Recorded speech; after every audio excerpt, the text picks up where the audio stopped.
టాలీవుడ్ సినీ ఇండస్ట్రీలో ప్రముఖ కొరియోగ్రాఫర్గా గుర్తింపు తెచ్చుకున్నారు జానీ మాస్టర్. ముఖ్యంగా టాలీవుడ్ సినీ ఇండస్ట్రీకే తన టాలెంట్ను పరిచయం చేయకుండా సౌత్ ఇండియా అంతటా మంచి పేరు దక్కించుకున్నారు. ముఖ్యంగా కన్నడలో ఈయన కొరియోగ్రఫీ అందించిన ఒక చిత్రం భారీ విజయాన్ని అందుకుంది. అంతేకాదు బెస్ట్ కొరియోగ్రాఫర్గా నేషనల్ అవార్డు కూడా లభించింది. ఇక మరొక వైపు కోలీవుడ్లో ధనుష్ హీరోగా వచ్చిన తిరు సినిమాకి కూడా నేషనల్ అవార్డు వచ్చింది. కానీ అవార్డు అందుకోలేకపోయారు. దీనికి కారణం లైంగిక వేధింపుల కేసులో అరెస్ట్ అవ్వటమే. తన దగ్గర పనిచేసే లేడీ అసిస్టెంట్పై లైంగికంగా దాడి చేశాడని ఈ కేసులోనే ఈయన అరెస్టు చేయబడ్డారు. ఇకపోతే ప్రస్తుతం బెయిల్ మీద బయటకు వచ్చిన విషయం తెలిసిందే. ఈ క్రమంలోనే బెయిల్ మీద బయటకు వచ్చిన తర్వాత తొలిసారి జనసేన పార్టీ గురించి స్పందించి అందరినీ ఆశ్చర్యపరిచారు జానీ మాస్టర్.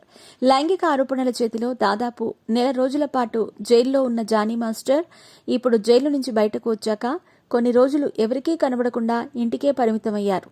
అయితే ఇప్పుడిప్పుడే మళ్లీ వర్క్ మొదలు పెట్టినట్టు తెలుస్తోంది. ఈ క్రమంలోనే తాజాగా జైలు నుంచి బయటకు వచ్చిన తర్వాత జానీ మాస్టర్ తన భార్యతో కలిసి ఇంటర్వ్యూ ఇచ్చారు. ఈ ఇంటర్వ్యూలో అనేక సంగతులను ఆయన మాట్లాడటం జరిగింది. ఇకపోతే కేసు ఇంకా కోర్టులో ఉండటంతో ఆరోపణలపై స్పందించలేదు జానీ మాస్టర్. ఇదిలా ఉండగా జనసేన పార్టీలో జానీ మాస్టర్ కీలకంగా ఉన్న విషయం తెలిసిందే. అయితే ఈ ఆరోపణలు రాగానే పార్టీ నుండి ఆయనను సస్పెండ్ చేశారు. ముఖ్యంగా జనసేన పార్టీ కార్యకలాపాలకు దూరంగా ఉండాలని కూడా ఆదేశించారు. దీనిపై జానీ మాస్టర్ స్పందిస్తూ, జనసేన పార్టీ తీసుకున్న నిర్ణయానికి నేను ఎంతో బాధపడ్డాను. కానీ కొన్ని పార్టీ రూల్స్ కూడా ఉంటాయి కదా. ప్రతిపక్షాలు దీనిని ఆసరాగా తీసుకుని రాద్ధాంతం చేస్తారు. కాబట్టి పవన్ కళ్యాణ్ గారు తీసుకున్న ఈ నిర్ణయానికి నేను హ్యాపీగా ఉన్నాను. ఆ నిర్ణయం నేను తప్పు అని చెప్పలేదు. నేను ఆ పొజిషన్లో ఉన్నా సరే అలాగే చేస్తాను. ముఖ్యంగా పార్టీ ఆదేశాల ప్రకారం నేను జనసేన పార్టీ పేరును ఎప్పటికీ వాడను.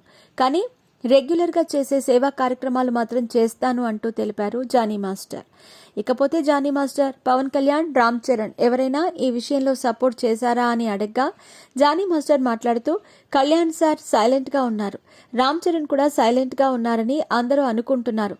ప్రస్తుతం నేనేంటో వారికి తెలుసు. నేను క్లీన్గా బయటకు రావాలి. సపోర్ట్ ఇస్తేనే పవన్ కళ్యాణ్ జిందాబాద్, లేకపోతే లేదనే వాడిని కాదు.